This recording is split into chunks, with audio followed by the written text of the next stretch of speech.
Let's Still got 9 o'clock? call the Board of Commissioners meeting of June 27th to order. All stand for the Pledge of Allegiance. To the flag of the United States of America and to the republic for which it stands, one nation, under God, indivisible, with liberty and justice for all. We have the agenda review. Mr. Chair, there is one change to the agenda. We're adding a memo that relates to a potential petition to make some changes to Fifth Street, and so we'll add that under administrative items. Administrative, okay. All right, motion? So moved. Second. An amendment? Motion approved an amendment with the agenda review. All those in favor? Aye. Opposed? Carries. All right, I guess we have a few minutes. Let's start with, we'll start with Vance on committee reports. All right. I don't know why we did that, because you were late, but that's okay. Just about. All right, the last board meeting I was not at, but I was at the Minnesota Transportation Fly-In in Washington DC. We knew where you were for sure. We changed our agenda somewhat, and it really was positive. I was able to talk to every congressman in the state of Minnesota. Oh, nice. Plus the two senators, and I really stressed county road and bridge projects across the county in the state of Minnesota. And one of the big issues I really stressed was permitting. And the issues that we were having in Blue Earth County and across the state and across the nation with permitting issues and how things are backed off so much, really talked to them about County Road 12, where it should have been a one-year project and now it's going to be a two-year project. And we were there at the same time that they were talking transportation. So it was really positive. On June 13th, there was a county work session. On June 19th, I had an AMC training in Rochester. It was on challenging conversations. And it provided concepts and tools to successfully address tough conversations that we dread and try to avoid. On June 21st, I went to went to the Xcel Energy line project and talked about the new lines that Xcel Energy is talking about bringing from Wilmarth down to Faribault County. I believe as it goes on and they decide which route, the county may get involved, but probably not. I think Xcel's got about the same rights as the railroads when it comes to stuff like that. So, and then of course we were all at the township officers meeting on June 21st. On June 23rd, myself and Mark were at a County Road 17 Hafner Road intersection talk, and that was a very good talk. Received a lot of information from businesses and then the engineers both from the city of Mankato and Blue Earth County. Mm-hmm. And then this morning I was at the Airport Commission. That's it. It's okay. Thanks, Vance. Let's go, Will. We're gonna really shake it up here. Okay, You wow. are shaking it up. My gosh. Okay, on the 7th, we were at the AMC district meeting in Hutchinson, and Vance was reelected as the vice chair of that, so we're excited about that. The next day, the 8th, we were at Mayors and Clerks in Lake Crystal, had a good presentation there. On the 9th, we had a conference call for the final meeting of the Safe and Secure Courthouse Grant Committee, and we awarded $1 million worth of grants to update safety and security at courthouses around the state. There were requests for $3.5 million, so we were a little short, but the legislature allocated $1 million for it, so we allocated that $1 million. A lot of good projects there. On the 13th, we had the work session, of course. Then the 15th, Kip and I were at the Extension Advisory Committee. On the 22nd, we had township officers and good discussion, good attendance by the county, and I talked to them a little bit about the revolving loan program for daycares, and shared that with the township officers. And on the 23rd, we had the AMC directors meeting in St. Paul, and pretty much business as usual there. The 24th, Drew and I were at the community club's open house for the Dodd Ford Bridge down in Amboy. About 150 people showed up to That's celebrate a that. The nice group. folks used the old bridge planks to make an observation deck and kind of a walkway off to the side there that I think will be good for people visiting the bridge. And then yesterday I was at a meeting at AMC for a work group studying the effects of children of incarcerated parents. So I think we'll be working a little more of that in the future. We're going to have a presentation at the policy committee meetings in September. So that brings me up to today. Thank you. Kip? After our last board meeting, I also was at the AMC district meeting. Good turnout, and congratulations to Vance for getting the vice chair of that organization. Wednesday after that, we had planning and zoning. We got one item we'll be discussing here in a few minutes, but that went fairly well. We had one person testify, but I think they've worked most of that out. Then I was at the SWCD meeting. A lot of discussion about the waterways in Blue Earth County and the state, so they were working on the plan for that. I stayed for most of that discussion. They obviously have some interest in the buffer law enforcement that we'll be talking about later also, so I think they're in support of us working through that process and dealing with it at the county level. So we had good discussion. Mayors and clerks over in Lake Crystal had a nice presentation from Mr. McLaughlin, our PO officer, who is doing a great job for us. Then I was up to Micah. Things are running fairly smooth up there. Session's out, but we did have someone from the, not DNR, but the organization for the wetland buffers. David Bowser was there. David was there and talked about the buffer law again. A lot of talk about the buffer law. It was kind of encouraging listening to him talk though, because he did have some good input as far as the, if we do decide to do this today, we'll have a little more control over what's going on with it and how to form the policy. And he said they were going to be fairly open to what we want to do. So it was encouraging to hear him speak about it. So a lot of discussion about it. Then I had a meeting with some of the MRCI staff. After that, we had extension, which was already mentioned, getting geared up for the fair already. And then South Central Workforce had everything's going along really well there. Not a whole lot of change. Had our MVAC meeting and picked our new person for the award this July, and we'll be having our annual meeting in July. And I was also at the township officers meeting, and we had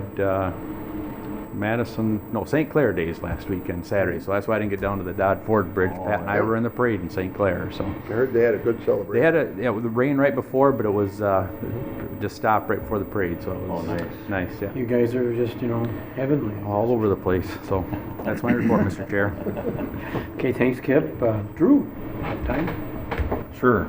Our last board meeting, June 6th, and that's of course where we had some ditch hearings, 34 and 9, and took quite a bit of our energy. And we actually had that one gal, Tricia Rosenfield, who first talked about that Excel line.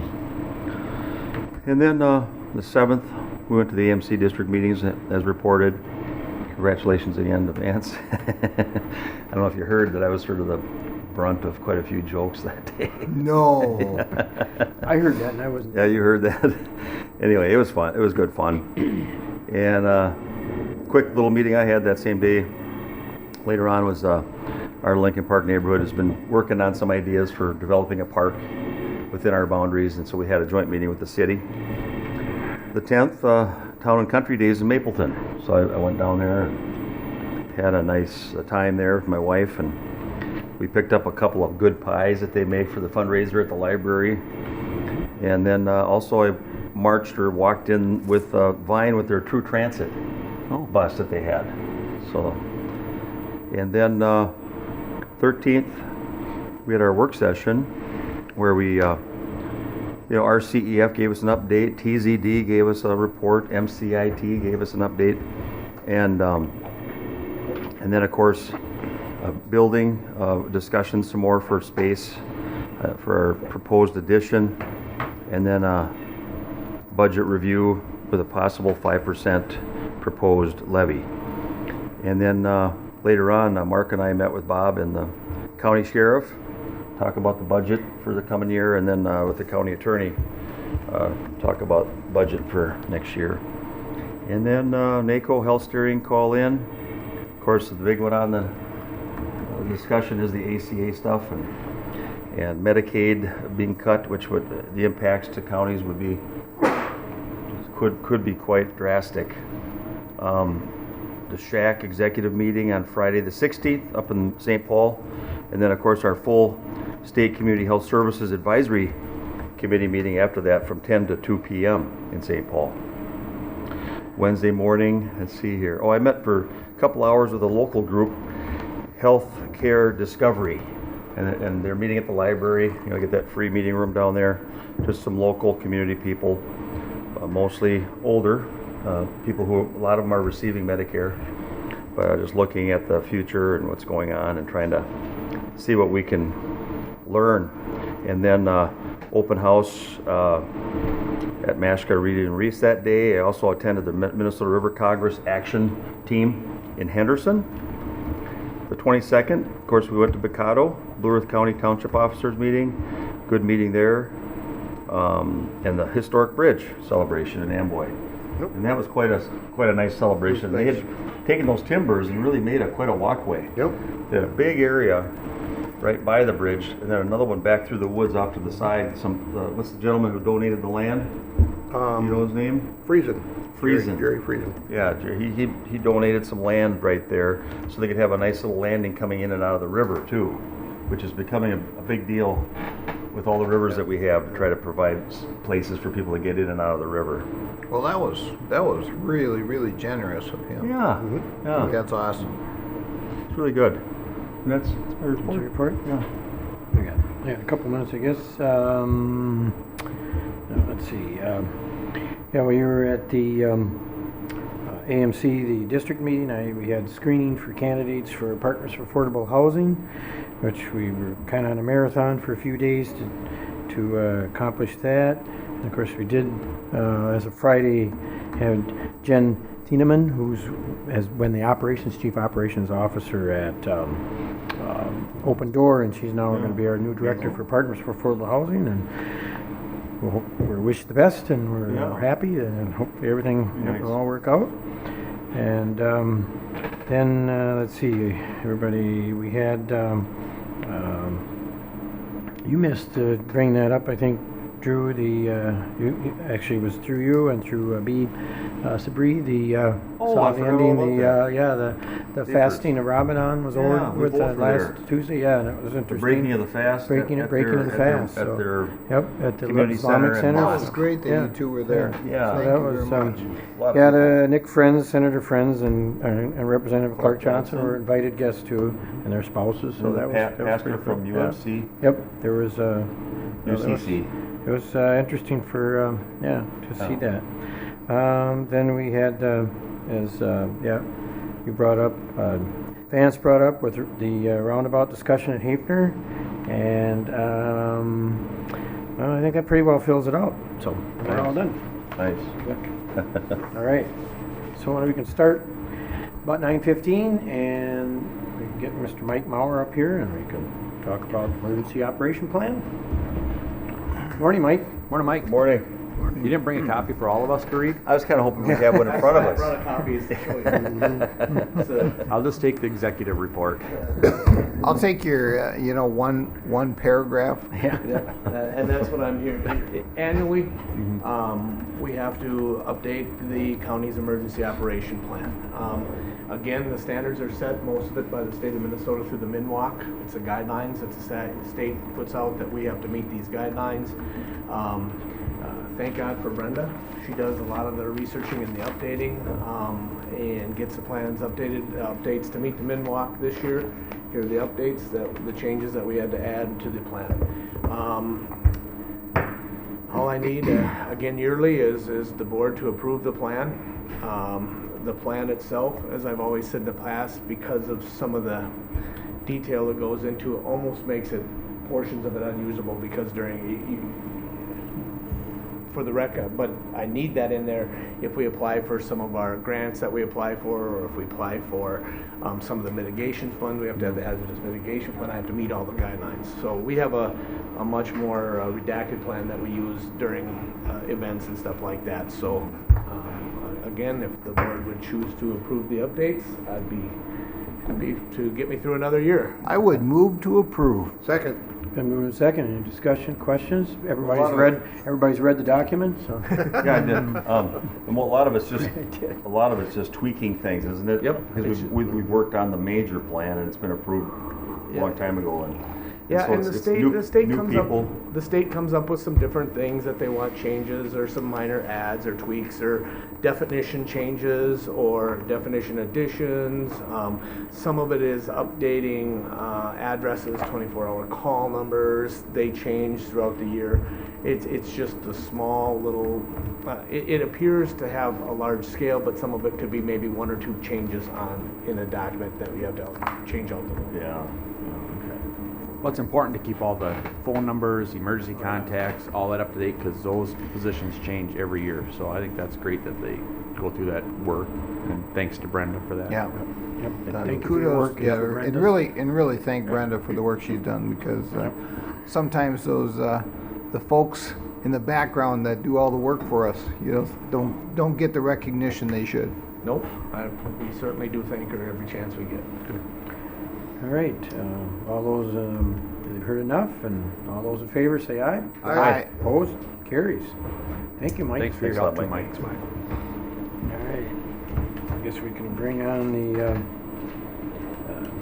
Josh Mile to Community Corrections. Morning, Josh. Morning, Josh. Morning. Chair, Commissioners. Morning, Josh. All right, I have two items looking for board approval this morning.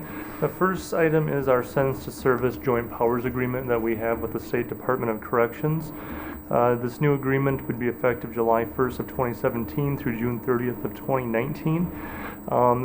This year we have a 6% increase for each fiscal year. This is the first time we've had an increase in this contract since we went to the Joint Powers model probably about 6 years ago. Yeah. So that is definitely a positive thing that we're seeing a little bit more funding with that.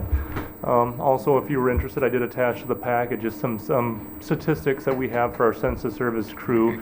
Just really look to see where those number of hours are gone each year, where if you can see a lot of those items of our STS crew are working for projects with Blue Earth County, and then another large portion is nonprofits, and then others are cities within our region.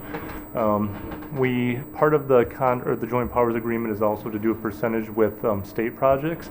That is something we have really struggled because just not having those opportunities, but we do have a new contact with Minneopa State Park, so we'll be able to get more hours in with those state projects now for going forward for the next 2 years. Nice.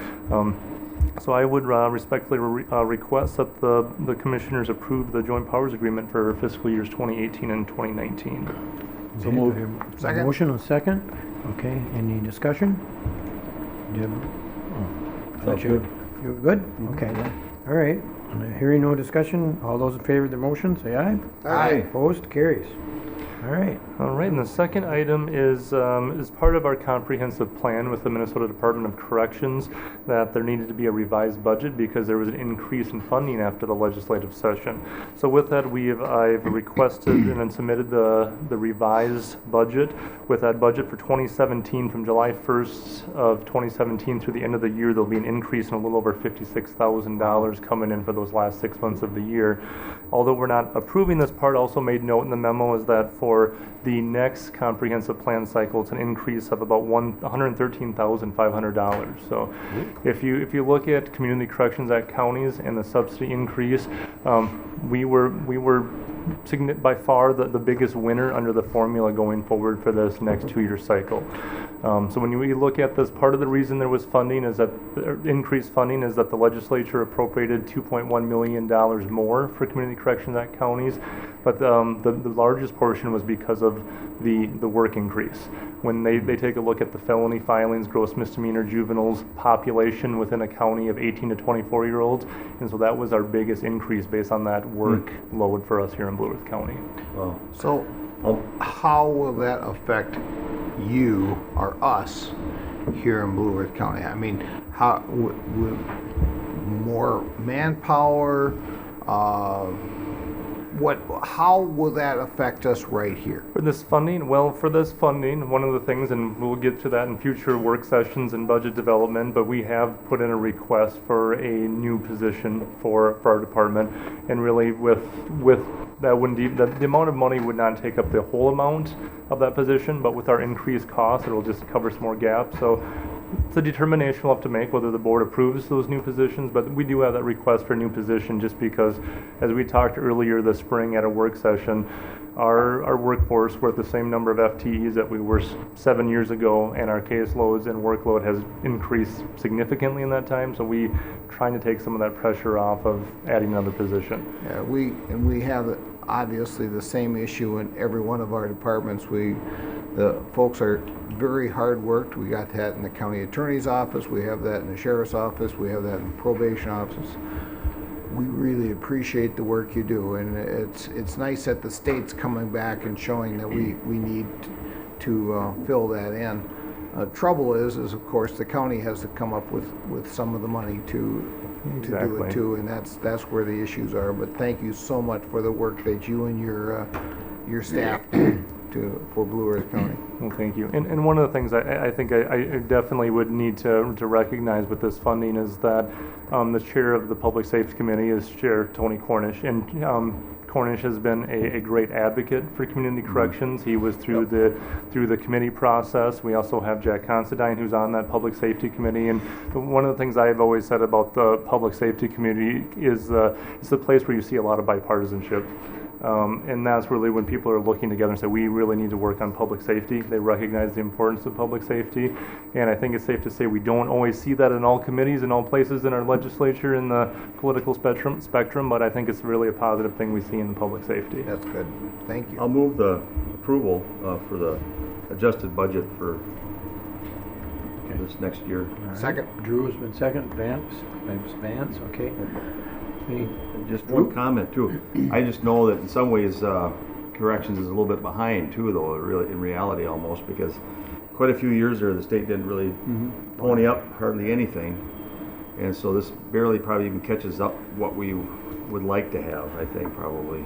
No, when you look at over the course of the last 10 to 15 years, when you look at what the levy contribution is compared to the state contribution, we're very appreciative when we get more state funding, but you're right. The amount of the levy contribution going into the community corrections budget has risen substantially over that time. No question about that. Yeah, I think what you'll see is the county has ponied up. Yeah.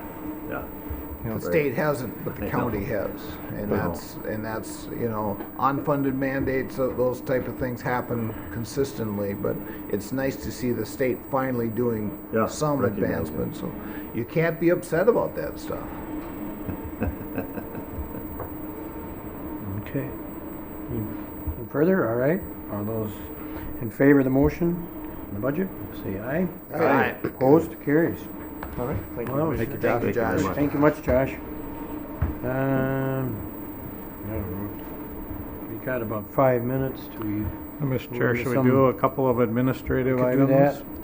I might want to jump to item number 4 in your packet, the community okay, solar garden agreement. We Yeah. have some Okay. folks in the audience who are here for Okay. that presentation, and so want to help them get on their way if they have other things to do today. But Alan and Eric are here from Innovative Power Systems. They're the folks that I've been working with over the last couple of years on a potential solar option to provide service to our county and specifically the Justice Center.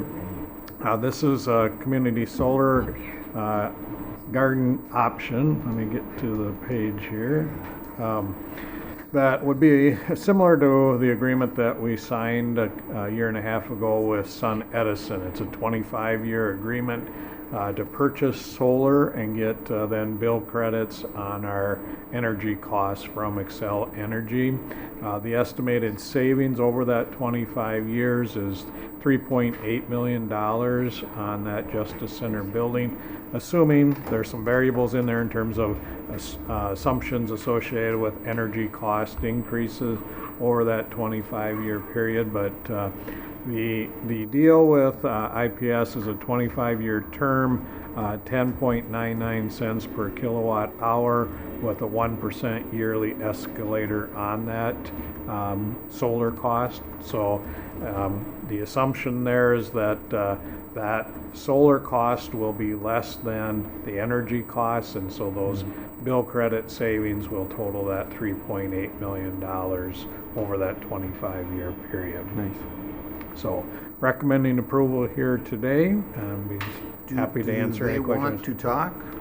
Certainly Yeah, I think can. it'd be. No? They're smart. I'm putting you under the line there, you know. I'll move I'll make- approval. I'll second It's it. been moved and second. Any further Yeah, discussion or comments questions? too. I tell you, you know, anything we can do to over a 25-year period save the county this kind of money, that's we need to do, and that's I think we would be really working against the citizens if we did approve this. And then, the question I have too, Bob, is, oh, excuse me.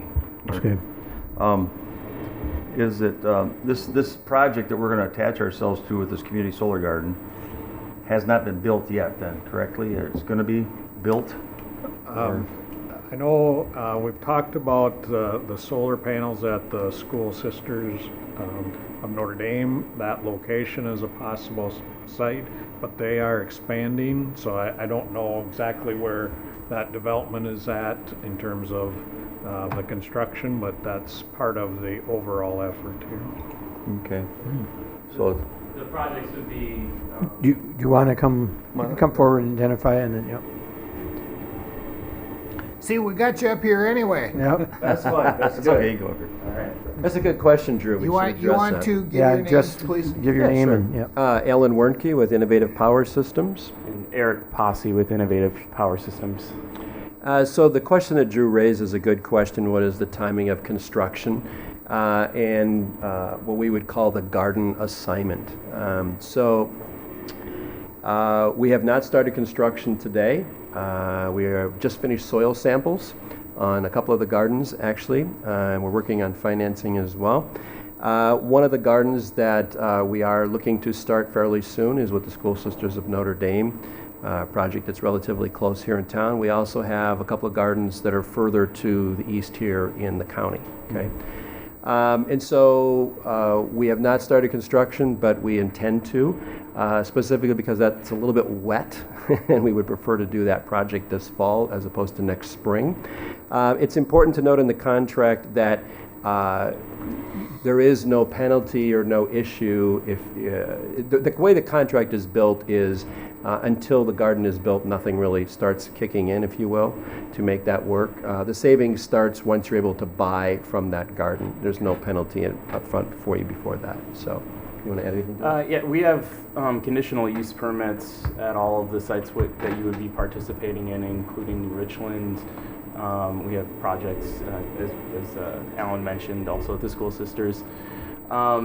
We also have approval from Excel on all of these projects, which That's a big is one, very isn't it? important. Yeah, Yeah. yeah. So I wouldn't see anything in the way of us being able to, fully commit the amount of kilowatt hours by middle of next year at the very latest. Nice.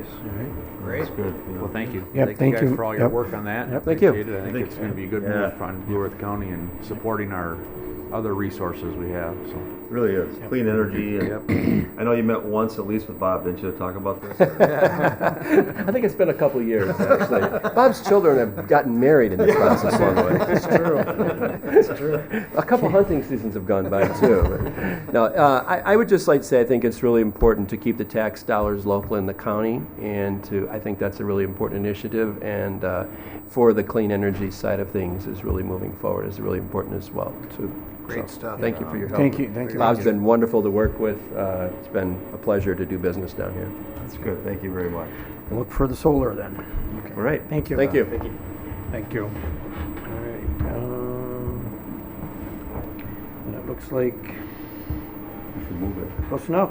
We got a motion and a second. That's right. Vote. We got to pass it yet. Sorry. Moving along. All those in favor? Did we get? Because we got the motions. And all those in favor signify by saying aye. Aye. Opposed? Carries.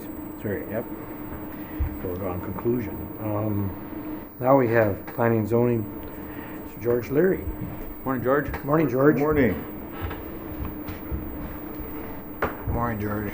Morning, George.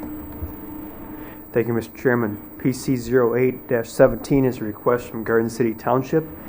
Is a request for review and approval of a conditional use permit to allow the construction of a municipal service building on lots 2, 3, and 4 of Block 55, Garden City Town Site. The property is zoned rural town site and is located in part of the northeast quarter of the northwest quarter of Section 26, Garden City Township. Mr. Leary presented the staff report. The township was represented and provided information leading up to the request. The township also discussed currently recycling activities at another location and indicated they will not likely relocate the recycling activities to this new site. A neighboring resident provided his concerns with the proposal, indicating the proposal would create unpleasant odors, decrease property values, and have issues with fuel and chemical storage. A petition opposing the proposal and a rebuttal of the findings required for approval of the conditional use permit was presented to the commission. The township indicated that no fuel storage would be on site. The township also provided additional information on the type of the structure being proposed, indicating that it will be a stick-built structure with steel siding, roof, and interior walls. The commission further discussed the recycling center activities and focused on insufficient information of what may take place if the recycling activities were moved to this site. Following the discussion, the Planning Commission voted unanimously to forward to the County Board a recommendation of approval of the request to construct the municipal service building with the findings proposed by staff, and to deny the proposal to relocate recycling activities to the site due to insufficient information provided to make reasonable findings. And the board action is the resolution. And Mr. Chairman, there was one change to the resolution, and the resolution that you may have in your packet indicated that all vehicles shall be parked off-site. And actually, the ordinance requires that all vehicles in the rural town site district be enclosed in an enclosed building unless a service is being rendered as part of that facility. So that condition has been changed to read as that. Okay. All right. I'll make a motion for approval. Drew Public moves. hearing. Oh, Yeah, it's it's public hearing I'm sorry. first. So. Yeah, I'm sorry. Yep. Is there anybody wishing to speak on the PC 08-17? Please come forward. Again, if there's anybody in the audience wishing to speak on PC 08-17, now is your chance. And the third time, then, anybody wishing to speak on PC 08-17, please come forward. Hearing none, we'll bring it back to the board then for action. Make a motion for approval. Second. Moved in second. Any discussion? Any further Just a little questions? bit, but go ahead. No, I was just going to comment, we had good discussion at the Planning and Zoning Board about some of the issues on here, and pulling the recycling part of it made sense because we didn't have enough data on that, and Township didn't seem to have a problem with it, so I think it's a good use of this piece of property, and I think we addressed most of the concerns at the public hearing. Yeah, there was a lot of good notes there, that really helped a lot, but still I had some concerns, so I had a good talk with George over the phone and some interaction with Aaron by email. Just wondering, it was a little confusing at first to me, as I wasn't sure for sure if they were going to move to have recycling materials in there, and it sounds like that's not the plan at all, that won't happen in that building. That's correct. Yeah. Not at this time. Right, Yeah, at They this can, time. they can bring forward another application. But then the county would have to give them a conditional use permit Correct. for that. They'll is have to that go through the whole correct? process Correct. again. Okay. And then the second thing, of course, we talked about was I tried to, you have an industrial kind of a building, in a neighborhood of homes, and so that sometimes is an issue. And so just looking at that, I looked at the design that you had there, and you had the setbacks, which is similar to where the houses are, because you always worry about a building sticking way out, making just looking like a sore thumb. And so we talked about the footprint's about the same as a house. It could be. It's on a big lot. It may even improve the neighborhood because it'll be a nice new building. Not real big as far as tall or anything like that, and then the color was the only other thing that we were talking about. And I don't know if you heard anything, but probably it's okay. I'm sure they're not going to have some unusual color or something.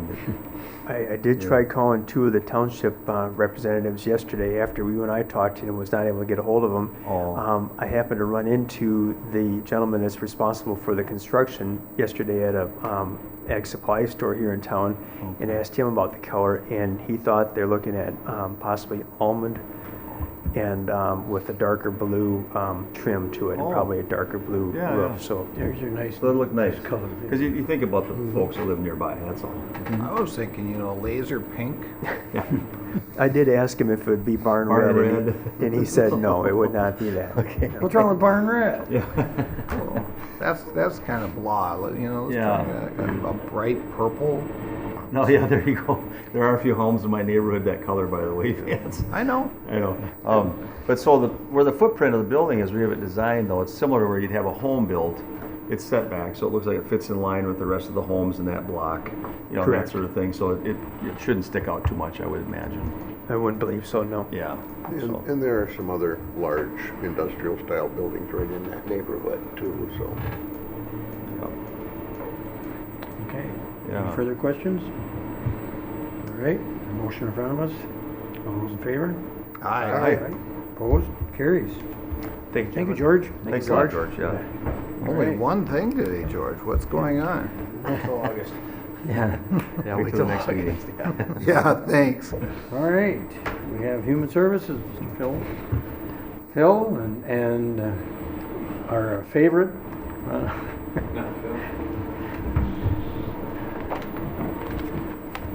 Hi, Jay. Hi, Jay. You're the favorite. Good See, morning. Jay, I was trying to make sure. Phil and Jay, all right. Phil and Jay Show. Yep. You're on this time slot because of the get higher ratings. Is that peak. true? Yeah, this is the peak That's time. good. I'm glad to know we've moved up in the world. got a pay raise. The check's in the mail, Jay, right? Mr. Chair and Commissioners, I have some action items to present to you today, starting with public health. We have a TANF grant, which is temporary assistance to needy families from the Department of Health to Blue Earth County for home visiting services. It supports both the healthy children and parental development in raising the children in order to make sure that kids are on track to start kindergarten. It's a 2-year grant, $138,200 split over those 2 years. Same funding level as prior, and the term is July 1st of 17 through June 30th of 2019. Next item, also under public health, an agreement with Minnesota State University Mankato, providing students pursuing their bachelor's degree with a nursing clinical site in public health. There's no financial implications to this contract. The term May 16th of 17 through May 15th of 2022. The next item, still under public health, Minnesota Department of Health, Public Health Emergency Preparedness. This is our part of operating readiness to respond to public health emergencies. The contract increased from $38,278 last year to $49,407 in this cycle. That is due mostly to the restoration of temporarily reallocated money that was due to the Zika virus, and so they're just reinstating some of those funds. The funding amount July 1st of 2017 through June 30th of 2018. Finally, under public health, medical consultation, James Dungan, MD, from Mankato Clinic to provide consultation services for public health. This is statutorily required. The amount of the contract is $200 an hour with a cap of $1,000 per calendar year. Same rate as the previous contract, and the term is July 1st of 17 through June 30th of 2022. Then some single items, one under Financial Assistance, Department of Human Services for our fraud prevention investigation program, $55,000, which is the same amount as the previous cycle. The term is July 1st of 17 through June 30th of 2019. And then under Adult Services, purchase of service agreements for semi-independent living services. These providers help county residents with disabilities maintain their own living in their home. The providers are Smiles, REM, HSI, Harry Myring, Prairie Community Services, Dignity for Life. There was no legislative increase for these services in this contract year, and the term is July 1st, 17 through June 30th, 2018. Final section is Mental Health Center, Department of Human Services, Forensic Services. This is our psychiatric provider contract for our mental health center. Melinda Henderson is the providers who is involved in this contract. It is a renewal contract and the rates are unchanged. You'll see the breakdown of administrative rate, hourly rate, and then additional benefit costs that all get rolled up into this contract. The term is July 1st of 17 through June 30th of 2019. And finally, Qualifax Systems Incorporated. This is our electronic health record and e-prescribing software. It is federally required to have an electronic health record, but it also brings us a great deal of efficiency. The amount of the contract has increased slightly, $3 per user per month, totaling $28,101.60 per year. The term of the agreement is August 1st of 17 through July 31st of 2020. And that's it for the action items today. Right, thanks, Phil. I would move to approve. It's been moved by Vance, Second. second by Will. Any questions, discussion? You have a question, Drew? Yeah. I did read an article, I'm trying to think when it was, it might have been in the last week or two, but it was regarding the Zika virus. Sure. And those kinds of mosquitoes, particular type of mosquito, which they believe now is in quite a few locations throughout the state of Minnesota. Right. Which I think the last time, it wasn't as much of a worry because we didn't have as much of it. Now they've really moved into Minnesota. And more than likely, the virus is here in Minnesota, in those mosquitoes. So we're at higher risks now than we were last year or the year before that. And so I could see where I hope is this after the fact funding, or is this funding that will It was. help us? They actually transitioned money towards Zika where it did break out. So what you're describing in other areas, they reallocated money temporarily. Now they've put it back so that we have our regular allocation back. Oh. And so if we did have a breakout, at least we're not below where we normally were. So we're kind of back reinstated to the level we were prior. So hopefully we'd have funds to respond. And it does really relate, Commissioner, to some of the disease prevention and control pieces that are in the packet too. So it's an example of something that can break out, Yeah. and we have to shift resources to whatever that need is. And public health has been kind of struggling. I mean, just financially, receiving appropriate support throughout the state for things. If we want to maintain, if we have a chance as board members to talk to people we know in the legislation, to remind them how important public health is, because once you let it go too long and you don't keep it going, all of a sudden something happens and they go, well, why can't you do something about it? Well, we haven't been funded properly for many years, and we're just trying to get by. So our public health is one of those sleepers you don't think about sometimes over there. Our department that keeps track of people's inoculations and immunizations and keeps track of the flow of disease in our state. And it's really quite devastating when something does happen. Definitely. So I'm glad we've got some additional funding to help, even just with the Zika portion of it. Right. Yeah. You know, almost makes you not want to make that walk. I like to go when it's breezy out. Right, so right. All right.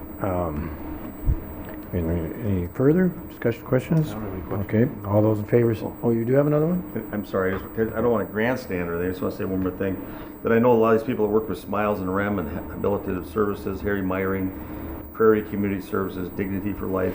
And then, of course, there's a lot of counties that own their own nursing homes and own their own, a lot of services they provide, home care services. All those people didn't make it into this last funding. So Right. if we could keep that in mind when we talk to people, because the people who care for those that are most needy and most vulnerable are not being paid a wage really where they can survive, and they're not being offered insurance in most cases. And I just know we're gonna have to keep up with that issue as time goes on. Good point. Okay, all those in favor of the motion, say aye. Aye. Opposed? Carries. All right. Thank you, Mr. Chair. I have a couple of informational and discussion items, both involving public health. And the first section of slides we'll just walk through quickly, and if there's any further comment or questions, I'd be glad to try to address those. The first piece of that is assuring health services and prevention. This has formerly been known as disease prevention and control. So the Zika piece that we were just discussing would fall under this category. Kelly Hayter did pull out and staff 3 specific programs to highlight. The first of those being the perinatal hepatitis B, which is a liver disease that really passes from the mom to the baby during birth. It is a reportable disease, meaning that it goes to the state, and then the state contacts us to make sure that we do follow up and make sure that the infant is vaccinated. We usually have 5 to 10 cases annually in Blue Earth County. That's and something. yeah, you'll see how much hours, like 5 hours per case. So it usually is somewhere between 25 and 50 hours annually to address some of those needs in our community. The next piece is refugee health, and you'll see a lot more volume here. Really, refugee health is made up of exams, follow-up and referrals, vaccination, and then community-based health education. You'll see the graph as far as volume. Now, 2017 obviously is just year-to-date, so I think we'll surpass again what we did last year significantly. There were significant increases year over year, and obviously it's a growth area of our public health practice. The case management breakout on this is per case is around 7 hours. So usually when we have one of these cases, about 7 hours of staff time.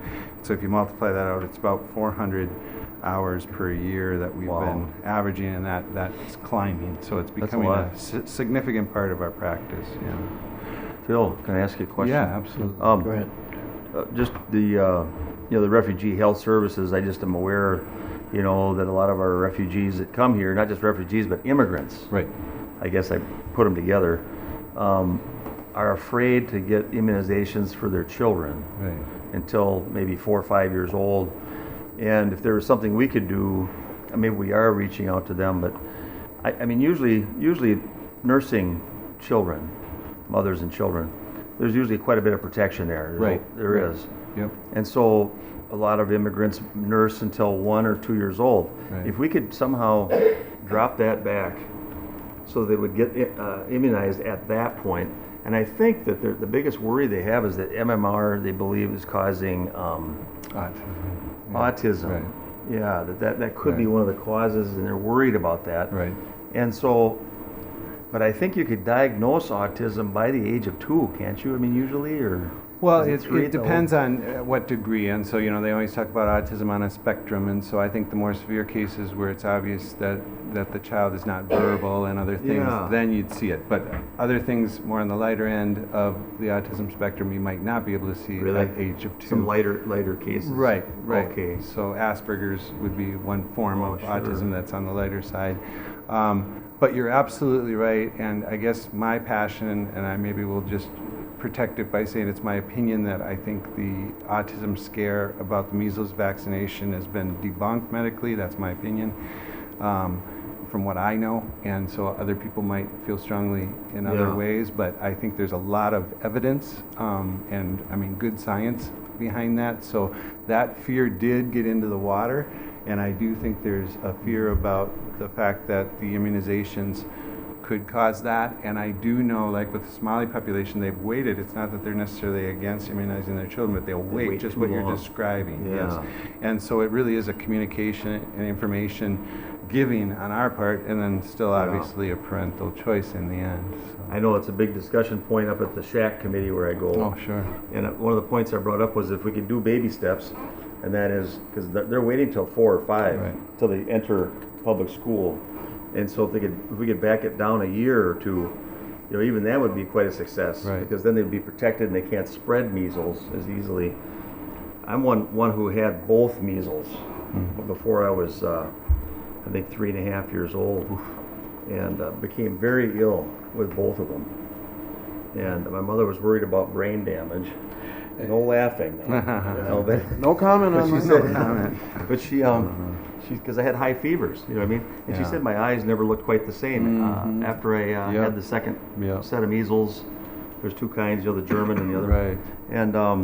And maybe it's one reason why I need glasses Sure. as thick as I do. Who knows? Right. It could have affected my nerves in my eyes or Right. something. Absolutely. So, I mean, it would be nice if there'd be some outreach more for the education piece of it, Absolutely. I think. Yep. So, Thank you. sorry. Okay, no? All right. The next slides, at least 2 slides are specific about tuberculosis, and this is an area that we've seen another huge influx of need and resources going to tuberculosis prevention and management when somebody is diagnosed with TB.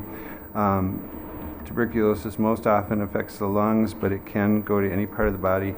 It is spread by an inhalation of bacteria, so it goes through your lungs. So it's not the saliva, but it's through the respiratory part that people are infected. The latent form is not active, you'll see on your slide there, and so it cannot spread to others, but we still treat with antibiotics. And then the more involved ones from a public health perspective are when somebody's active with the disease. This is communicable, meaning it can spread. It requires isolation, still treated with the same antibiotics, but then we do daily observation therapy. So this DOT is kind of the catchphrase in public health. And that can go on for 6 or more months to make sure people are med compliant, to make sure the isolation is in place, that they have their needs met. And so we take a very active role in these cases, and as you can imagine, it uses up a lot of our resources again. And it's hard to predict how many cases we'll have. But the next slide, you'll see some of our volume. You'll see the latent cases are growing exponentially year over year. Also, the active cases, if you look at last year, what we experienced were a number of active cases, and the amount of time that we spent in those cases was very skewed. At the final slide, I guess related under unique aspects at the bottom, you'll see an example of this where it says 2016 active TB case number 1, 900 hours of staff time for 1 case. And then active TB case number 2, 300 hours, so 1,200 hours on 2 cases, and we have just a lot of folks that have had concerns, and then there's always a waiting time to do the diagnosis, and so staff are kind of on pins and needles, like, where is this, and then how do we contain? So this is one of those areas where if somebody's in a workplace with a lot of other people, and they're active, then that It's means really everybody serious. it gets very serious very quickly, yes. Yeah. And so there's a lot of tension and apprehension when we're in one of those situations. Right now, it's scaled back down, thank goodness. I think staff just needed a breather, but it's just impossible to predict what the next year is going to be. It's hard to know. And then you'll see measles outbreak 2, which obviously has had a lot of media attention. LeSueur had a couple of cases, but mostly contained in Hennepin County, but same story where the spreading of the measles is what the big concern is. Treating the measles can be very serious, especially with a young child, and nothing to minimize, but if it spreads, that's the big concern from public health. And you'll see we spent about 150 hours on that. Is there measles on here? I didn't see it, I'm sorry. I don't have any statistics other than Oh. the very last bullet. You'll see a mention of measles on the very last bullet yeah. under Yep, 217 under unique aspects. Okay. I know that with tuberculosis too, I don't know if you've ever known anybody that's come down with active tuberculosis. They have to put you into what they call a negative flow air room, You know, and it has to go out someplace where it's through a filter system, and Right. it's very complex and costly to maintain those, to build those and to maintain those rooms.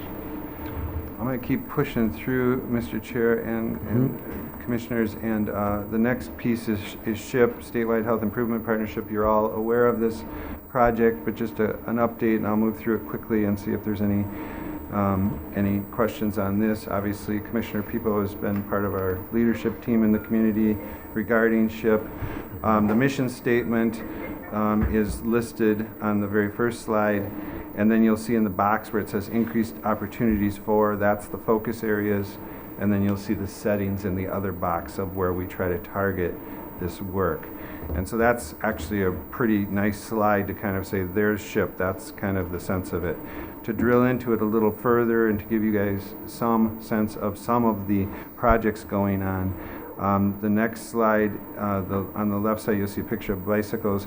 That's Roosevelt, and children are able to learn how to ride a bike safely, along with just skills on the bikes themselves. And so the bikes are provided, and it's basically made into a program and maintained by a vendor. And then you'll see also and you've heard about these before, the safe routes to school. So the transportation plan in the city of Lake Crystal is just another example of a SHIP project where how kids walk to school safely, looking at crosswalks, looking at pathways, is another good example. The next slide just highlights the worksite readiness piece of comprehensive wellness, and that focuses on healthy eating, physical activity, breastfeeding access, and tobacco-free grounds, which we've talked about here at Blue Earth County as well. And then healthcare is really about partnerships with other providers, and that may or may not be resources. Sometimes it's a small amount of money to start a program within one of the partner organizations, and sometimes it's really technical support and coordinating with the health department. So we'll do whatever our partners need, but it's a great way to build bridges. The fiscal overview, you'll see kind of the rundown. I won't go through all this, but they broke the funding into these different cycles. So you'll see SHIP 3 and SHIP 4 and then SHIP 4 again in year 1 and 2. So we're in the second year of SHIP 4, the very end bullet before technical assistance and expertise. And we have a little over $100,000 that we have during this cycle from November of last year to October of this year. And you'll see those different iterations. There's a listing of community partners that we have been involved with, and I have a more specific list if anybody wants to dig into any of this detail, but I just wanted to get you some sense of what's happening, and things are going full steam ahead as far as SHIP goes. A lot of it's been a success story, though, hasn't it? It really has been, Yeah. and the other thing I'd just say to the board's attention, in case this would ever come to you, is that all of those grantees, including you'll see ourselves listed, that has to go to the state. So there's a dual approval process, so we can't just fund ourselves, is what I'm trying to say. There's a check and balance system in that. And then all the partners too, if they would say to you, hey, we applied but we didn't get this or that, that might be that combination of the state looking at what the priorities are alongside of ourselves. So we work in concert with that. That's really what I had, Mr. Chair. Thank you. All right, thanks, Phil. We approved all the other stuff already? Yep. No, this was just information. Yeah, this was information, we did the other. Jay. Jay, wait a minute now, he's gotta be ready. Vance jumped the gun. Now we have the esteemed Jay Walters here to discuss. Doesn't sound good. That's a good thing. Chair, Commissioners, the Human Service Advisory Committee met on June 8th. We had Lynette Ayers, who is the Adult and Disability Services Supervisor, gave a brief overview of the disability services that are provided throughout her unit. All services are provided to disabled individuals in order to remain living in a community and avoid. I asked all about that word. It's like Institutionalization or Yeah. nursing home, just Yeah. nursing home Well, is really senior close. yeah. Yes, right. so. That's what her talk was about. On mental health, we had couple things. The systematic placement tools is an advanced automated tool being developed to streamline the process of searching for placements for those with special needs. Also, DHS has launched a page on their website to promote Mental Health Month. It contains some very good information and facts. To close up, Eric Weller, first responder instructor with South Central, will speak at the next meeting and explain the training given to the first responders in preparation for mental health crisis situations. Under social services, DHS training for employees will take place in July in the wake of a new support plans that will be implemented in August. The main choices assessment will flow more smoothly with the new support plans in place. The Social Services Task Force has been asked to update the Vulnerable Adult Services Brochure at their next meeting. Thank you. Question, ask me or, well, ask him. Thanks, Jay. Thanks, Jay. And just, Thanks. I do have one question, but to your knowledge, the state didn't give any funding extra. Did they do those waiver? I mean, did they increase the waiver amounts or anything like that, or? You know, there's always some increase, Commissioner, but it's usually negligible. I mean, it's 1 or 2%. And then what they do is obviously have to move money around. So people that were allocated that didn't use all their money, they'll take that money back into the big pool and redistribute it. Oh, so okay. there is a lot of money moving around. It's a big ticket item Yeah, I in know. our budget, but there wasn't a huge increase or allocation. And there's been times that you've probably heard, like Caddy, they'll open up slots and anybody that's eligible can go get a slot. There's nothing like that going on right now, no. Okay. Commissioner, if I could Okay. just jump back in under my director's report here too, just to make the board aware in case people do talk to you all about it. Our ITV bill did go through and we're very excited about that, and you've all supported us in that really over the years. That was a 2-year build with the legislature trying to say that we can use ITV. It's going to start on the adult side, not the kid side. But when our social workers have somebody up in Duluth, rather than driving there for an hour meeting and driving all the way back, we can just use ITV and get paid for it. We do need the feds to approve this, so there is going to be a little lag there, but just if any colleagues talk to you about that, that does have our stamp all over it, and Angie was a big part of testifying really in all 3 of these. Post-arrest coordination, that really is to pay for Jesse Hornick, part of the Yellow Line, who really does that pre-booking. If you cross the Yellow Line or in jail, then MA won't pay for it. That's just how the Fed rules are. But if there's coordination in the community, we have up to 60 days, and then this will pay for that as well. So we're very, very happy and very proud of that piece as far as sustainability into the future. And then the last one was when we do complain and show a lot of anxiety over the cost shifts. This is an effort that we made to try to bring some of that money back through the system. So our cost shares that go to the state operated services, this is a mechanism to bring some of that money. We didn't get all that we wanted. Some of it back to innovation projects.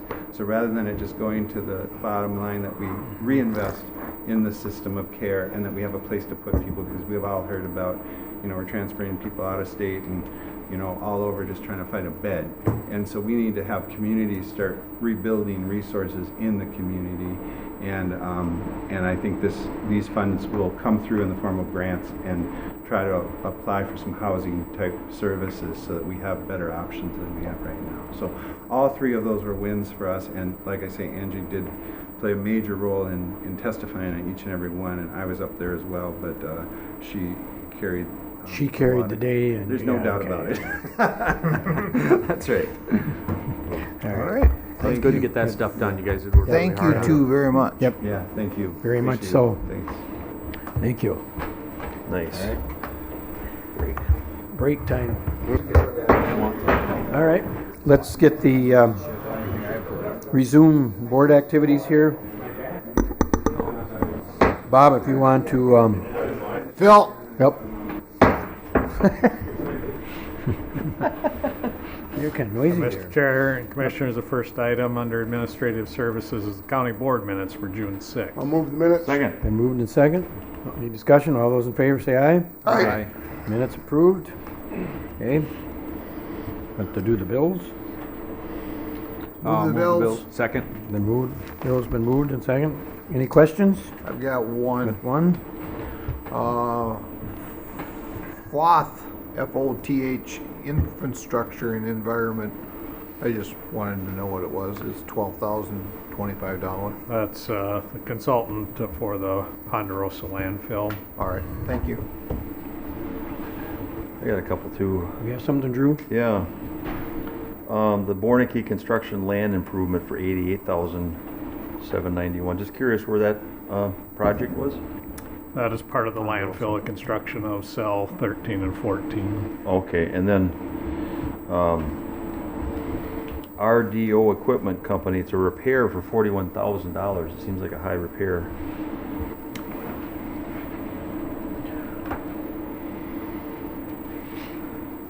That is a repair on the crawler out at the landfill, so one of our big dozers. Oh my goodness.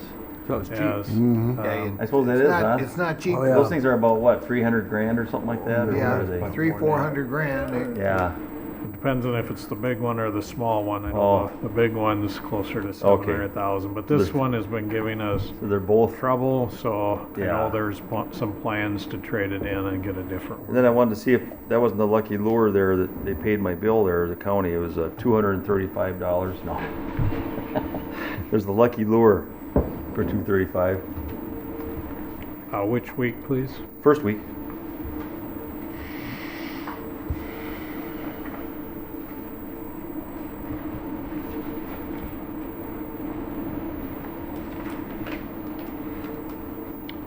You might have Maybe there was a meeting out there for dinner or something. I don't know.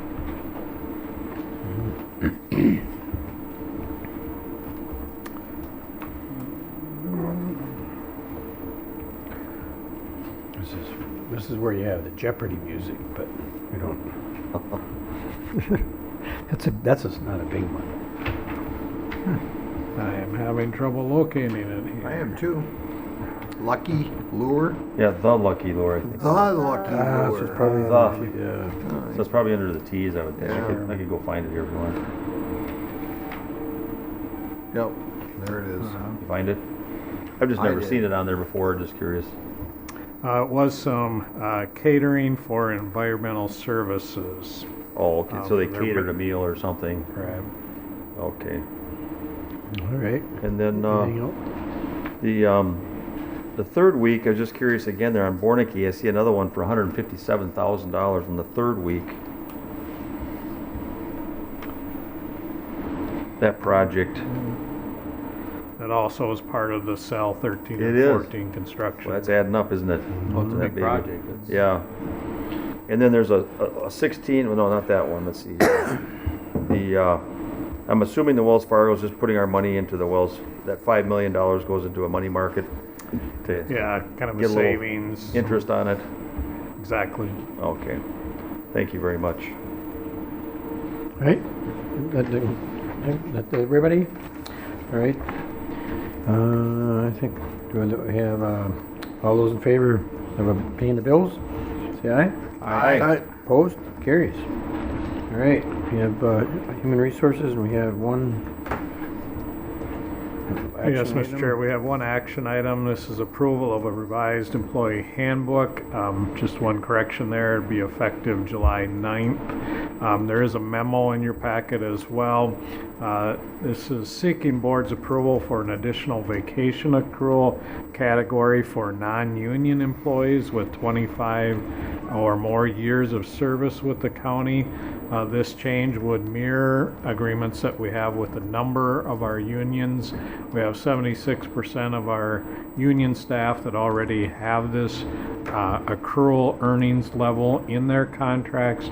I fully expect that the other unions will be requesting that when we come back to the bargaining table.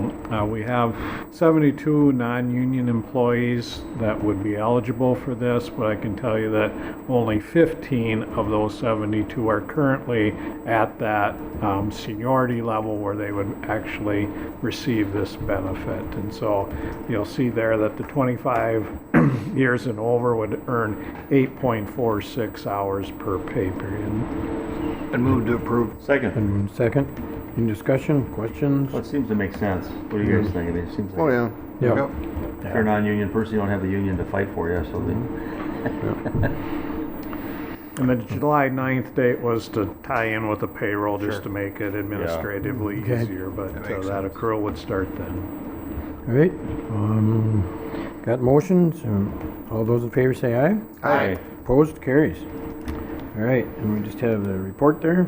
Yeah, in terms of the informational items, we did have a resignation in our taxpayer services department, so we've initiated recruitment to refill that.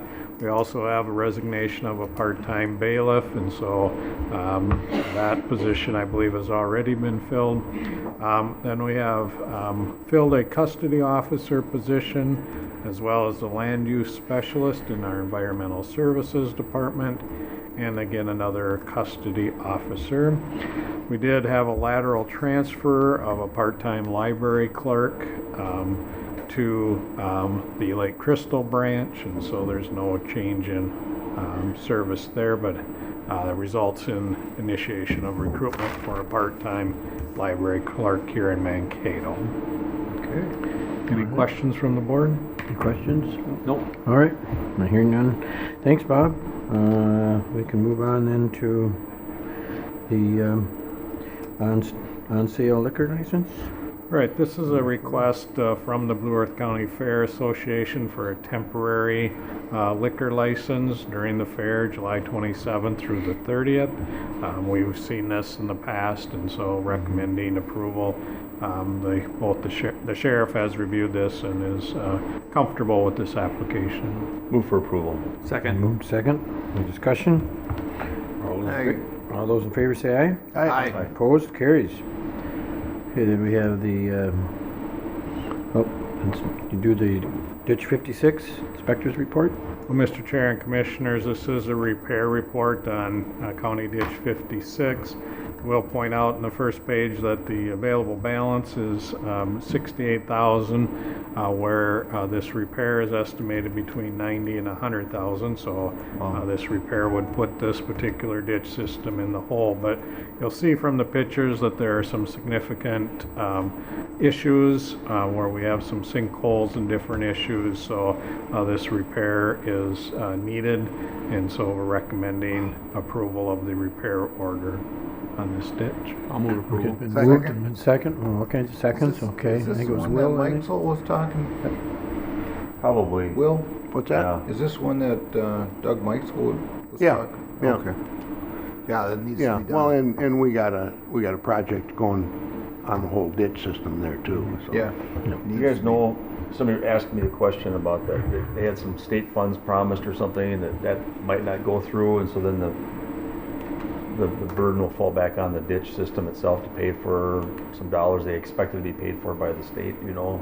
Well, there was a grant that was applied for, Did that go through or and not? I can't remember, I don't think the total amount. It seemed like there was something, but not the amount that they had Yeah. expected. It was like a $400,000 grant that they applied Right. and I just don't remember the status of it. It seemed like there was something, but not as much as they had expected. Was it for conservation practices on Yeah. the ditch? Yeah, yeah. Yeah. Yeah. Anyway, it'd be fun to get some follow-up on that. Yeah, yeah. If we could somehow. We should be able to work that. All right, any other discussion? All those in favor of the motion with the ditch, say aye. Aye. Opposed? Carries. All right, so then we Mr. have... Chair. Yep. Mr. Chair and Commissioners, item number 7 in your packet is a resolution affirming the election of jurisdiction for the Minnesota buffer law. You'll recall that back in 2015, there was a law enacted requiring buffer strips on public waters as well as public drainage ditches. This particular resolution would accept responsibility at the local level. Some things that the board should keep in mind, that if the county elects jurisdiction, we're agreeing to enforce the buffer law through ordinance, rule, or other official control and carry out the compliance associated with that. This includes the potential of establishing or adopting an ordinance or other rules as necessary. We'll also have to issue notifications and corrective actions. We'll potentially have to levy penalties, and there is a potential to forgive those penalties as well.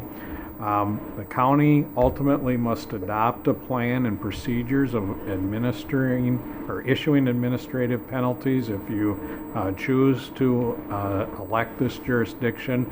The option before the board is to take that local responsibility.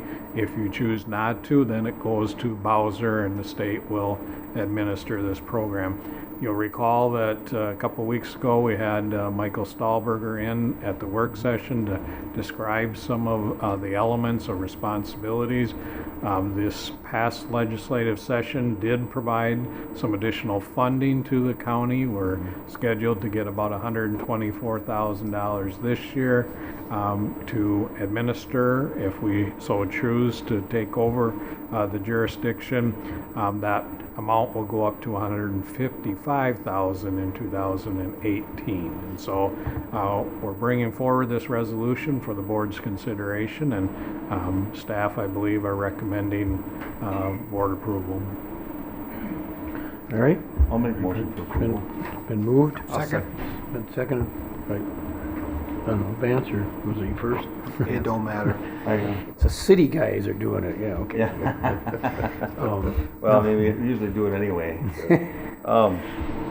So, and I do understand that the cap on this for any county is $200,000, and the lowest amount, if you take it on, is $50,000, depending on the size of your county and that sort of thing.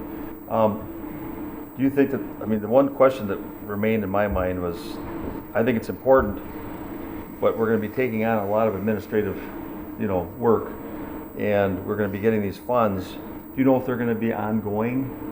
Let's say in 20 and 21 and that sort of thing, or I mean, is there? I don't know what the projections are for that. My understanding is that the legislature authorized funding in this biennium as well as the next, but of course they can reverse course somewhere into the future. But at this point, what we have for information would suggest there's 4 years of funding available. Yeah.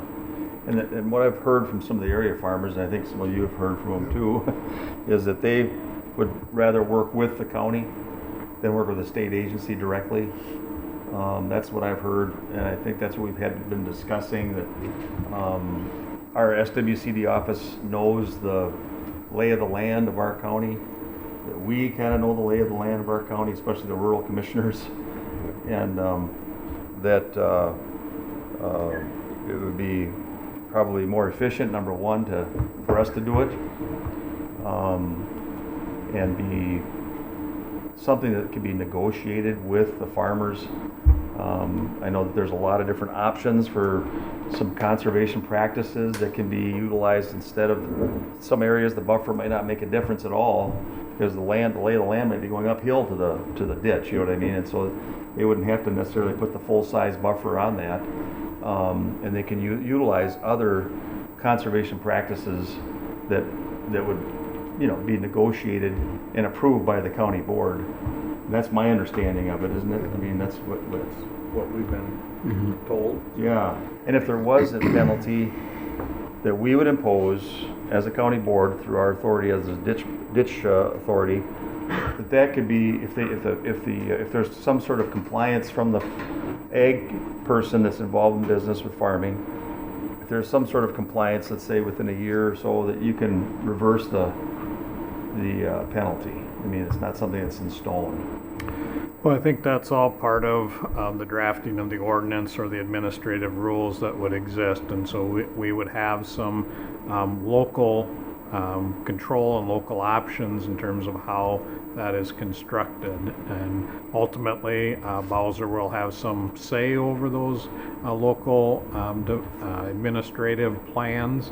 But I think what we're hearing so far from the State Department is that they're going to work with local jurisdictions to make sure it works in our particular communities. The deadline, I think, is tomorrow. Yeah, that is correct. To get this into Bowser by tomorrow. So 4:30.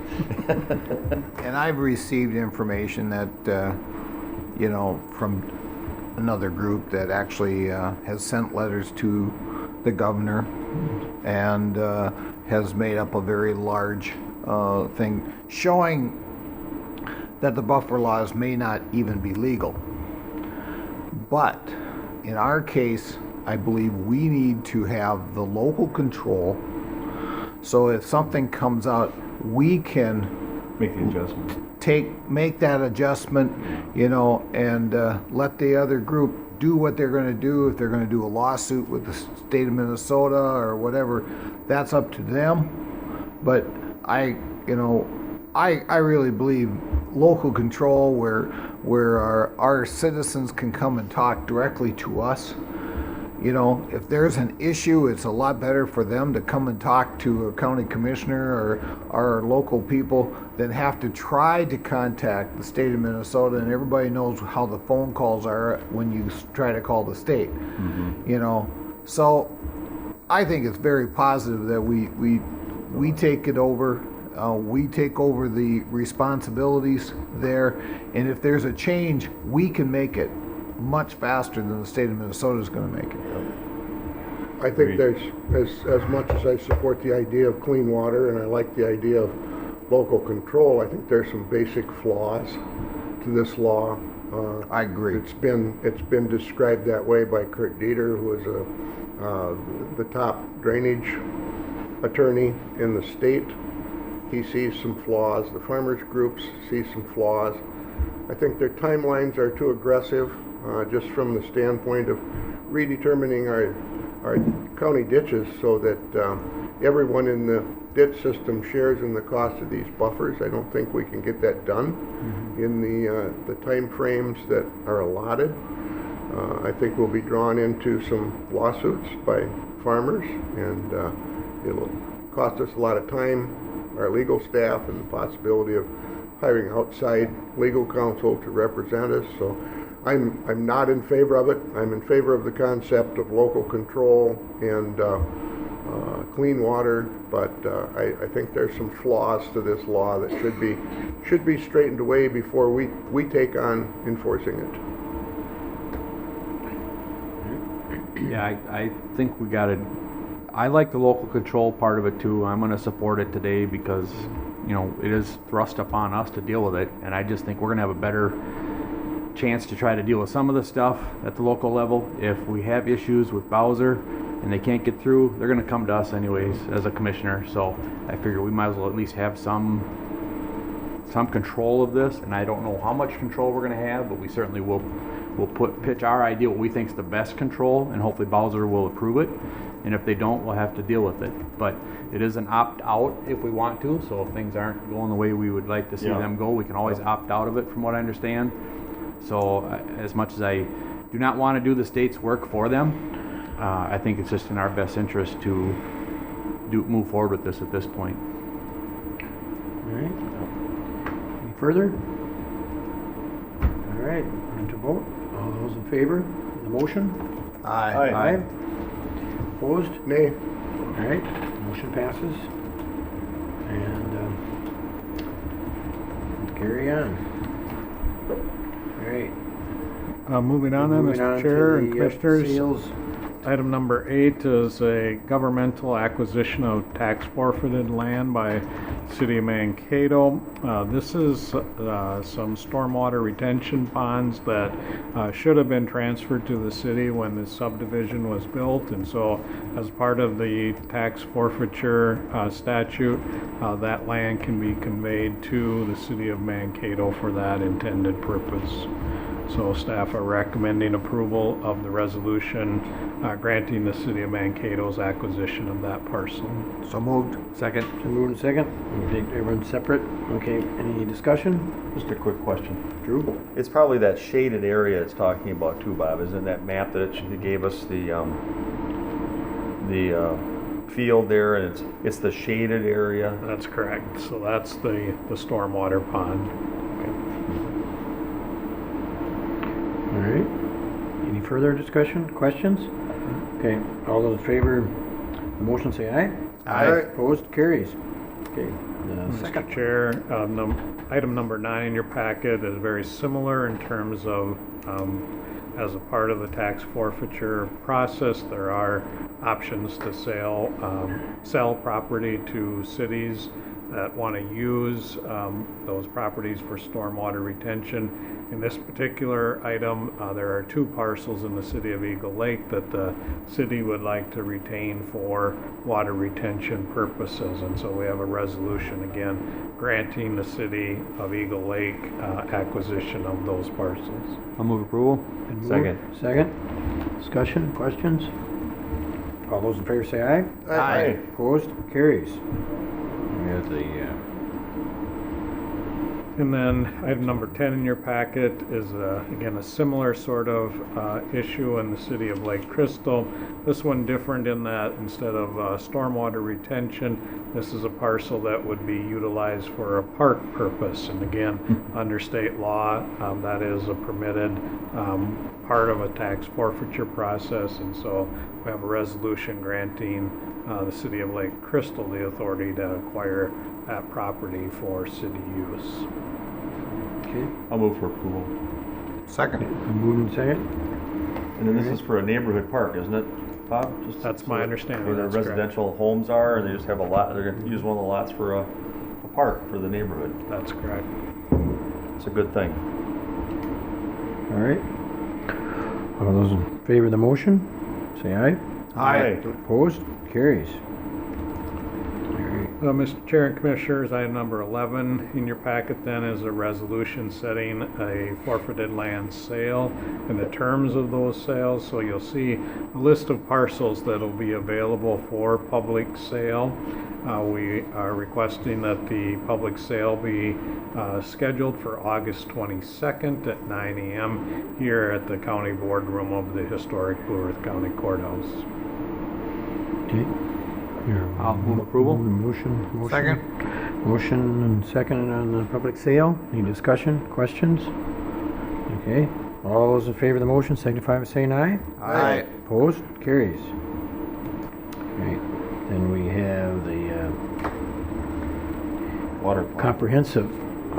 Item number 12 in your packet, Mr. Chair and Commissioners, is a memo indicating the need to set a public hearing for our comprehensive water plan. It's been recommended that the public hearing be held on July 18th at 9:15 a.m. as a part of our board meeting that day.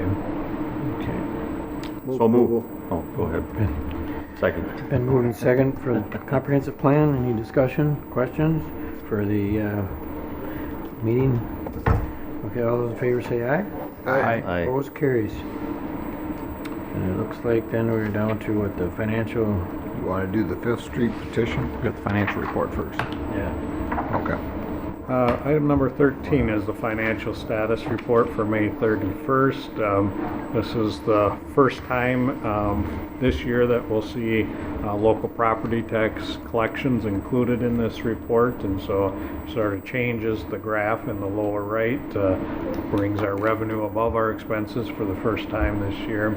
You'll see that overall Our revenue is at 35.7% of our budget, whereas our expenditures are at 29.4%, even though we're a little over 41% of the way through our fiscal year. And so revenues and expenses are lagging behind our budget a little bit.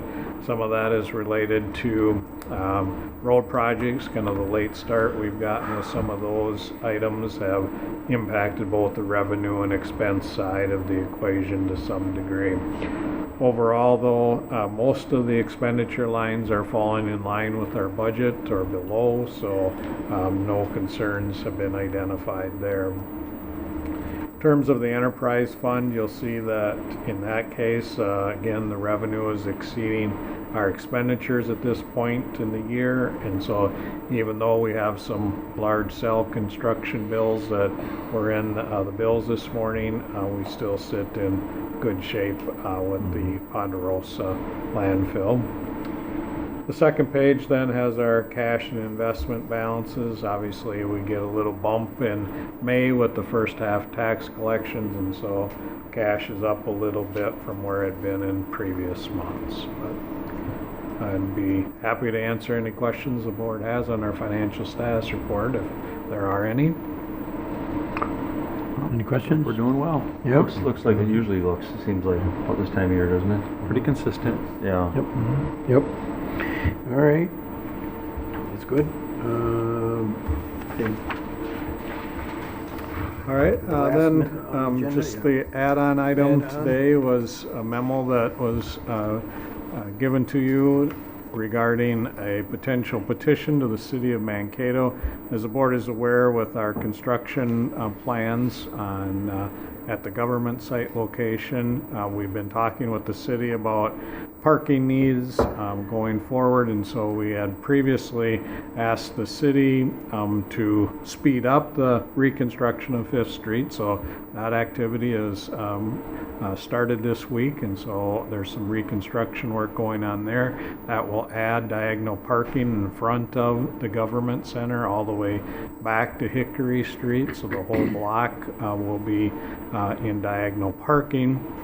We also plan to do the addition and the ramp starting in 2018 and 2019, and so there'll be a lot of activity around there.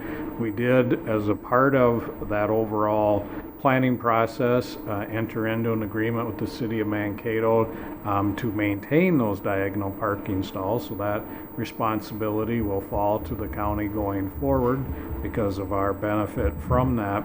The suggestion has been made that we consider a bump out and crosswalk basically at where Jackson Street coming up the hill would normally cross, but because of that little plaza area there, the street doesn't go through, but it's been recommended or suggested that we look at petitioning the city to include that in their plans. It's not currently in their plans, but wanted some direction from the board in terms of the potential for that petition. Okay. At this point, any motion at all? Or? Motion to go ahead and look at a petition for putting that in, so we can talk about it. Okay. And second, or? I will second it for discussion. All right. Drew? Well, I just know that that it's about 800 feet long, and initially I think it kind of snuck up on us when I was looking at it, because the initial diagrams that we got from ISG had a bump out there with a formal crosswalk, and so I think at first a lot of people thought there was going to be one there, and then we found out there probably wasn't going to be one there for getting across. And right now there's two curb cuts there right now for crossing. It's right at the top, at Jackson Street. If you've gone to look at it, it's about 800 feet from one corner to the other side, to the next corner of Hickory, where we are right over here. Mm-hmm. So it's quite a distance. And I assumed they were still going to maintain these stairs, which I guess they might try to remove those and grade that down still on this corner over here. The other corner is a fairly busy corner for where a lot of cars turn there off of Cherry Street and onto Cherry Street. But we just thought it'd be healthier, I did, and then also we discussed it at the Vine Board meeting, and they determined that they would want to request the city to re-examine it, but I guess the city, because they supported having some kind of a crosswalk there, and I believe they sent a letter to the city asking them to revisit that section right there.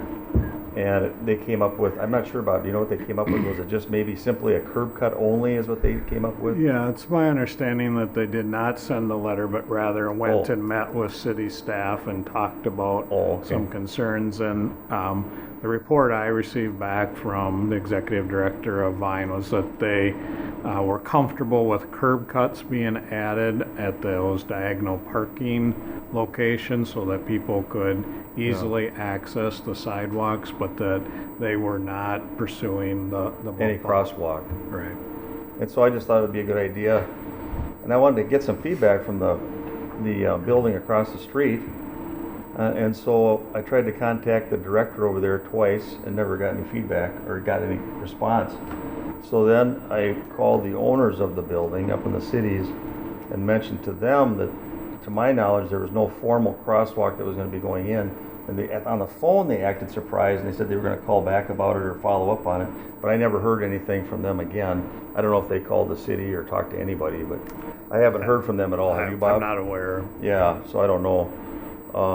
I just thought it was a good idea since there's a lot of senior citizens that live, in that building, and then also we've got the Vine building, and then we're going to increase traffic, possibly on that road, even when it's all said and done, by moving our licensing office up there to the front of the building, and also the other entrance, which will go into the new addition.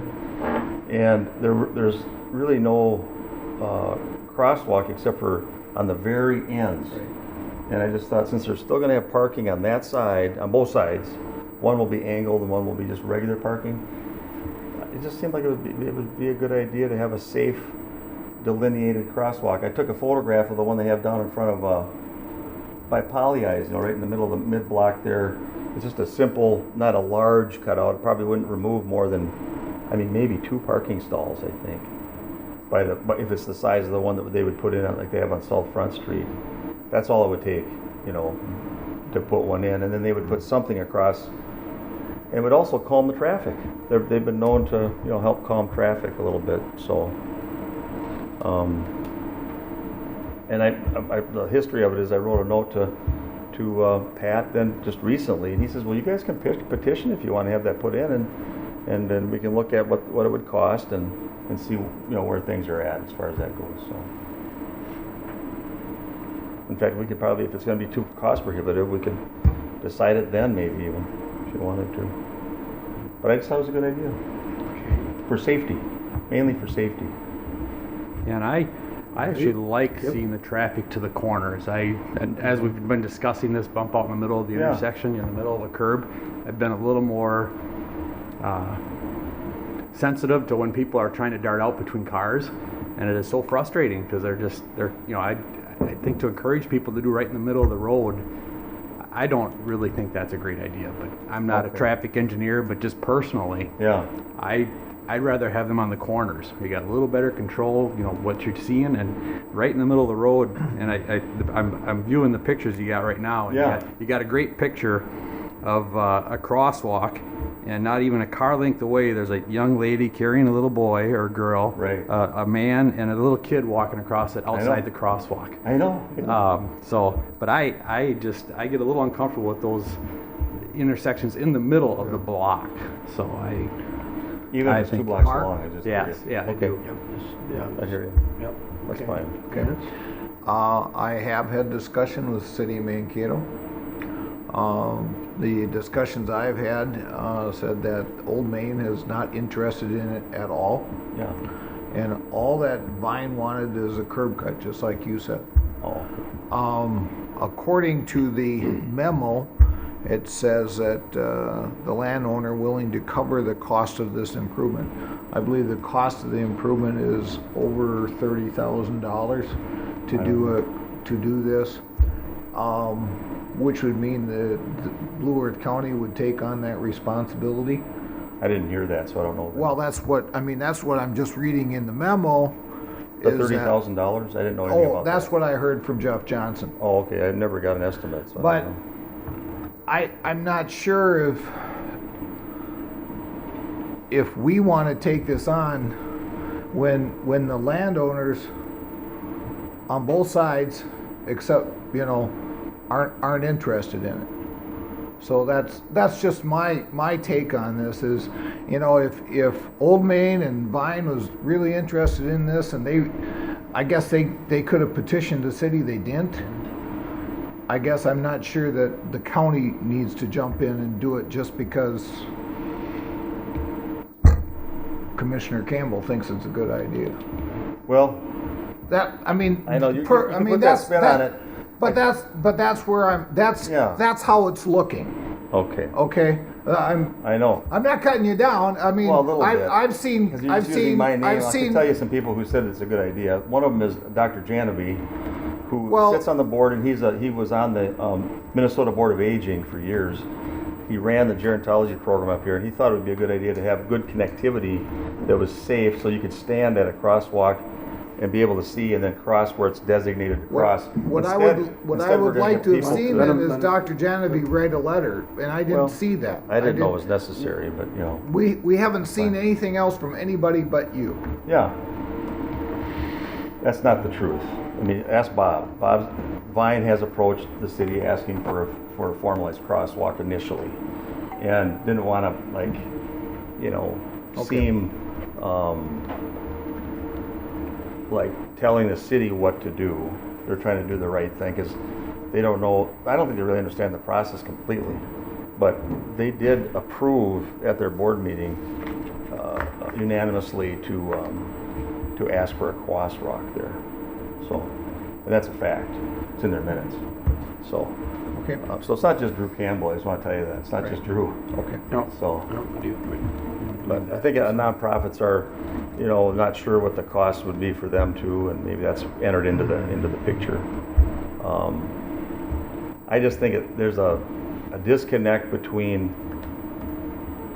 concerns of safety, even though some people believe mid-block crossings aren't as safe.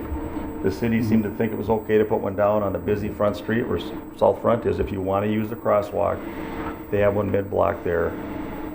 It's not even delineated with a sign, but they have it available.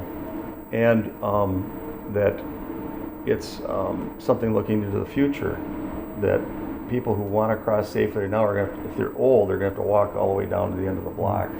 And that there have been some people requesting it that live at Old Main Village, but just a few people that I'm aware of. So just the residents that live there. So that do still walk.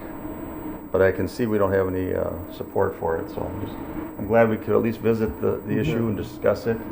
Well, and that's fine. I'm glad we discussed it. Yeah. Well, it's worth the discussion. You bet. I guess I lean towards Vine asking for the curb cut, and if that was their formal position, then I'm okay with that. Yep. Any further discussion? I think, I'd have to, I'm glad you brought it up. Yeah. It's good to have it out. Okay. Yep. And thank you. We do need a vote on it. That's right, we do have a motion on it, don't we? It's trying to just, All right, we have a motion here for us. Those in favor say aye. Aye. Opposed? No. Okay. All right. Good discussion. Thank you. Good discussion. Good discussion, though. All right. Hearing none, I think Is that it? that covers everything, right, Bob? That's all we have. Okay. I'll move we adjourn. Move to recess. Or recess, excuse me. Recess. Where are we going?